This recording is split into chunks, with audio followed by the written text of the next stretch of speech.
সুপ্রিয় দর্শক, আসসালামু আলাইকুম। বাংলাদেশের অধিকাংশ মানুষেরই ধারণা আগামী নির্বাচনে বিএনপি জয়লাভ করতে পারে। বিএনপিও এটা মনে করে, তবে বাস্তবে কি হবে সেটা শুধুমাত্র নির্বাচনের পরই জানা যাবে। তবু কেউ কেউ এটা আলাপ করে থাকেন। এখন প্রশ্ন হচ্ছে, বিএনপি যদি নির্বাচনে জয়লাভ করে তাহলে তাদের প্রধানমন্ত্রী কে হবে? এই প্রশ্নেরই একেবারে স্পেসিফিকলি জবাব দিয়েছেন বিএনপির মহাসচিব মির্জা ফখরুল ইসলাম আলমগীর। কেননা গত কিছুদিন ধরে বিএনপির প্রধানমন্ত্রী বা অভ্যুত্থান পরবর্তী সময়ের পর থেকে বিএনপির মহাসচিব বা বিএনপি যদি নির্বাচনে জয়লাভ করে তাদের প্রধানমন্ত্রী কে হবেন, দেশের প্রধানমন্ত্রী কে হবেন, সেটি নিয়ে আলোচনা চলছে। এই আলোচনা কখনোই হতো না যদি বেগম খালেদা জিয়া সুস্থ থাকতেন। এই আলোচনা কখনোই হতো না যদি তারেক রহমানের ঘাড়ে এখনো কোনো মামলা না থাকতো এবং তিনি যদি দেশে থাকতেন। কিন্তু আলোচনাটি হচ্ছে বিএনপির চেয়ারপারসন বেগম খালেদা জিয়া অসুস্থ, হাসপাতালে চিকিৎসাধীন রয়েছেন লন্ডনে। একই সঙ্গে তার ছেলেও ওই দেশে যে শেখ হাসিনা সরকারের আমলে যে চলে গেছেন, এখনো সেখানে রয়েছেন। তার অনেকগুলো মামলা উঠে গেলেও এখনো তিনি দেশে ফিরছেন না। মির্জা ফখরুল ইসলাম আলমগীর সেই সব আশঙ্কাকে সামনে নিয়ে সবকিছু মিলিয়েই তিনি বলেছেন বিএনপির এই যদি নির্বাচনে জয়লাভ করে তাহলে তাদের প্রধানমন্ত্রী কে হচ্ছে না। তিনি একবারে স্পেসিফিকলি নামটি বলে দিয়েছেন। সম্প্রতি তিনি ডিবিসিতে টেলিভিশন চ্যানেল ডিবিসিতে একটি সাক্ষাৎকার দিয়েছেন। সাক্ষাৎকারে তাকে যিনি উপস্থাপক ছিলেন তিনি তাকে মির্জা ফখরুল ইসলাম আলমগীরকে প্রশ্ন করেছিলেন যে বেগম জিয়া তো অসুস্থ, এখন পর্যন্ত যেটা মনে হচ্ছে যে তার শারীরিক অবস্থা যেরকম তিনি বিএনপি যদি নির্বাচনে জয়লাভ করে তাহলে তার প্রধানমন্ত্রী হওয়ার বা শারীরিক অবস্থা এরকম চলতে থাকলে প্রধানমন্ত্রী হওয়ার বিষয়টি একেবারে সম্ভাবনা একেবারে ক্ষীণ। তাহলে সেই ক্ষেত্রে বিএনপির নির্বাচনে জয়লাভ করলে তাদের প্রধানমন্ত্রী কে হতে পারে? এই প্রশ্নেরই জবাব দিয়েছেন মির্জা ফখরুল ইসলাম আলমগীর। একেবারে ঠিক আপনারা যেটি ধারণা করছেন সেটি, যে তিনি বলছেন বিএনপির চেয়ারপারসন বেগম খালেদা জিয়া, তিনি যদি না পারেন বা তিনি যদি অপারগ হন, আমাদের ভারপ্রাপ্ত চেয়ারপারসন রয়েছেন, ভারপ্রাপ্ত চেয়ারম্যান রয়েছেন তারেক রহমান, তিনি প্রধানমন্ত্রীর দায়িত্ব পালন করবেন। অর্থাৎ তিনি স্পষ্ট করে বলছেন বিএনপি নির্বাচনে জয়লাভ করলে তারেক রহমান বাংলাদেশের প্রধানমন্ত্রী হচ্ছেন। এখন প্রশ্ন হলো, তারেক রহমান যদি দেশে না আসেন তাহলে প্রধানমন্ত্রী কিভাবে হবেন? তিনি কি বিদেশে বসেই প্রধানমন্ত্রী হবেন? এই প্রশ্নেরও মির্জা ফখরুল ইসলাম আলমগীর জবাব দিয়েছেন।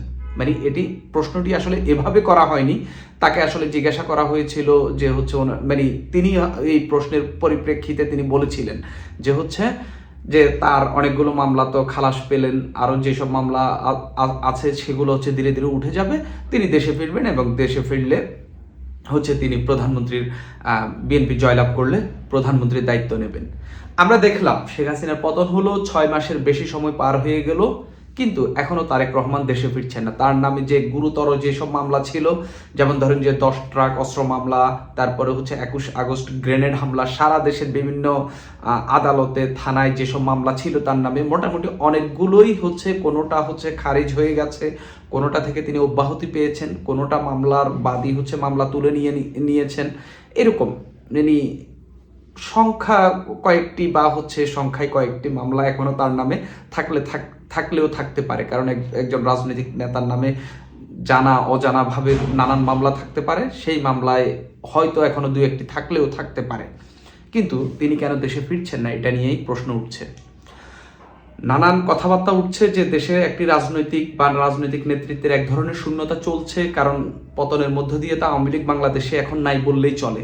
কেন্দ্রীয় নেতা থেকে শুরু করে সাবেক প্রধানমন্ত্রী শেখ হাসিনা, অর্থাৎ আওয়ামী লীগের সভানেত্রী শেখ হাসিনা নাই দেশে, তারপরে বেগম জিয়াও দেশে নাই, তারেক রহমানও দেশে নাই, তাহলে শীর্ষ দুটি দলের কেউই দেশে নেই। মির্জা ফখরুল ইসলামও মাঝখানে তিনি বিদেশে গেলেন, তখন একেবারে রাজনৈতিক বড় নেতার এক ধরনের গ্যাপ বা এক ধরনের শূন্যতা কিন্তু দেশে তৈরি হয়েছে। সেই সময়েও প্রশ্ন উঠছিল তারেক রহমান কেন দেশে ফিরছেন না। তিনি কি আসলে, অনেকজনে বলছেন যে লন্ডনে তার যে আয়েশি জীবন, দীর্ঘ 10 বছরের বেশি সময় ধরে যে তিনি লন্ডনে যে জীবন যাপন করছেন, তিনি কি এখন বাংলাদেশে এসে একটু বাংলাদেশের মানুষের মতো করে সেই জীবন কাটাতে অনভ্যস্ত হয়ে পড়েছেন বিদায় কি তিনি আসছেন না? এরকম কথাগুলো আমরা শুনছি নানান দিক থেকে, কিন্তু এরকম কথা মানুষের স্ট্যাটাসে, বিভিন্ন টক শোতে অনেকজন এভাবে কিন্তু কথাবার্তা বলছেন।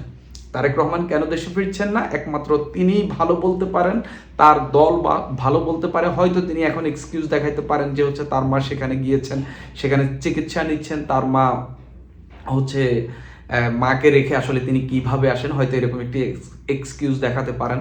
এর আগে তার আসলে সবচেয়ে বড় এক্সকিউজের বিষয়টা যেটা ছিল সেটা হচ্ছে বড় মামলা যেগুলোতে তিনি সাজাপ্রাপ্ত, দণ্ডপ্রাপ্ত ছিলেন, সেই মামলাগুলো থেকে মোটামুটি তিনি খালাস পেয়ে গেলেন। তারপরেও না আসাটা আসলে মানে একটা বড় প্রশ্নের জন্ম দিচ্ছে। তবে তার কাছে অনেকগুলো এক্সকিউজ রয়েছে যেগুলো তিনি আসলে দিতে পারেন। তবুও মানে অনেকেই মনে করে থাকেন যে হচ্ছে অভ্যুত্থানের পরেই যেহেতু শেখ হাসিনা বা আওয়ামী লীগ তাকে যারা দণ্ড দিত, তারা যেহেতু দেশে নাই, তারা যেহেতু পলায়ন করেছে, সেই ক্ষেত্রে তারেক রহমানের দেশে ফেরাটা খুবই জরুরি ছিল। তবে তিনি কেন ফিরছেন না, কোন মীমাংসার জন্য নাকি কোন অন্য রাজনৈতিক উদ্দেশ্যে, সেটা তিনি একমাত্র ভালো বলতে পারেন। তবে মির্জা ফখরুল ইসলাম আলমগীর তার জায়গা থেকে তিনি একটা জিনিস খুবই ভালোভাবে স্পষ্ট করেছেন যে হচ্ছে আসলে এই জিনিসটা নিয়ে আসলে অনেকেই আলোচনা করছিলেন, তিনি এটি ভালোভাবে স্পষ্ট করেছেন। আসলে তাদের প্রধানমন্ত্রী কে হচ্ছেন, তারা আসলে জিয়া পরিবারের বাহিরে, তাদের দলের শীর্ষ নেতার বাহিরে আসলে আর কাউকে প্রধানমন্ত্রী বানাচ্ছেন না। কেউ মনে করেছিলেন যে মির্জা ফখরুল ইসলাম আলমগীরও হয়তো যদি এই দুজনের অবর্তমানে হয়তো তিনিও প্রধানমন্ত্রী হইতে পারেন। তো সেই প্রশ্নের এক ধরনের মানে মীমাংসা আসলে মহাসচিবের মুখ থেকেই এলো। ওই প্রোগ্রামে হচ্ছে মির্জা ফখরুল ইসলাম আলমগীরকে আরও একটি গুরুত্বপূর্ণ প্রশ্ন করা হয়। তারেক রহমানের মেয়ে জাইমা রহমান, তারপরে হচ্ছে তারেক রহমানের স্ত্রী জোবাইদা রহমান, তারপরে যে বেগম জিয়ার যে আরেকজন সন্তান আরাফাত রহমান কোকো, যিনি মারা গিয়েছেন, তার স্ত্রী শর্মিলী রহমান, তারা নাকি রাজনীতিতে ফিরতে পারেন, এরকম একটি প্রশ্ন মির্জা ফখরুল ইসলাম আলমগীরকে করা হয়েছিল।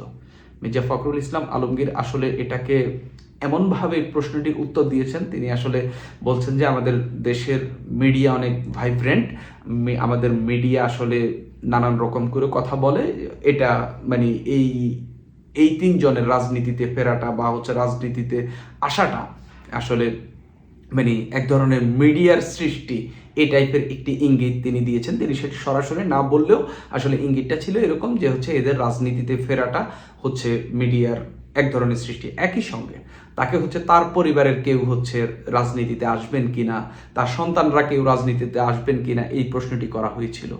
তিনি বলেছেন তার ছোট মেয়ে, তার দুই সন্তান, দুজনই মেয়ে হচ্ছে, বললেন যে তার ছোট মেয়ে আসলে রাজনীতির এসব জঞ্জাট, এসব ঝামেলা আসলে পছন্দ করে না। তবে তার বড় মেয়ে রাজনীতি সচেতন, সে হয়তোবা মানে তার যদি ইচ্ছা করে সে আসতে পারে, তিনি এভাবেই বলেছেন। তবে যেটি সবচেয়ে গুরুত্বপূর্ণ, বিএনপি যদি নির্বাচনে জয়লাভ করে তাদের প্রধানমন্ত্রী কে হচ্ছেন সেই বিষয়ে একটা সুস্পষ্ট বার্তা অন্তত মহাসচিবের কাছ থেকে পাওয়া গেল। এখন মোটামুটি, যদিও মানুষের আন্দাজের মধ্যেই এই কথাটি ছিল, কিন্তু একটা স্পষ্ট বার্তা তো পাওয়া গেল। সুপ্রিয় দর্শক, আজ এই পর্যন্তই।